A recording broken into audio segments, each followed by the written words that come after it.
இப்போ ஜெயலலிதா அவர்களை யாரோ கட்டி போட்டு தெய்வ பலம் வந்து கட்டி போட்டிருக்கு அப்படிங்கிறீங்க. ஏன் அதை உங்களால் உடைக்க முடியாதா? எனக்கு தேவையில்லை.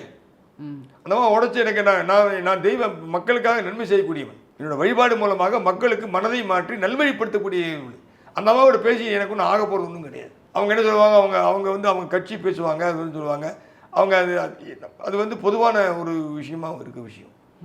மக்களுக்கு எதுவும் உதவியாக போகிறது இல்லை. அதே சமயத்தில் ஆன்மீகத்துக்கு உதவினங்க, மக்களுக்கு உதவினங்க இருக்காங்க.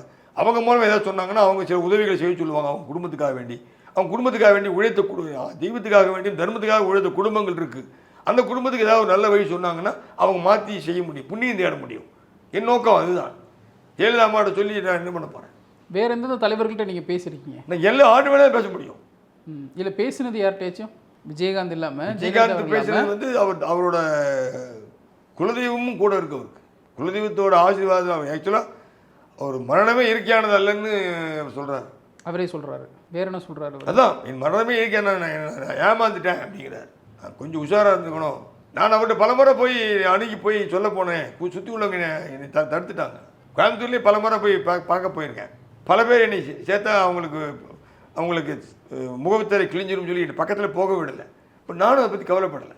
நான் 2-3 முறை போய் பார்த்து பேச உங்க கூட பேசணும்னு சொன்னேன். வாங்கன்னு சொன்னார். உட்காந்தேன். அப்புறம் 2 நாள் வெயிட் பண்ணேன். அப்புறம் அதுக்குள்ளே பக்கத்தில் இருக்கிற என்னோட ஊக்கார ஆளுகளை சில முக்கியமான அவங்கெல்லாம் வந்து ஏதோ ஒரு புனை சுருட்டு வேலை பண்ணிட்டாங்க. என்னை கெடுத்துட்டு போய் திருப்பி என்னை பிரபலமாகக்கூடிய எனக்கு கட்டாயம் இல்லை. ஒரு நல்ல நம்பிக்கையாக நல்ல முறையில் நான் அவங்கள போய் அணுகி சொல்லலான்னு பார்த்தேன். அது முடியல.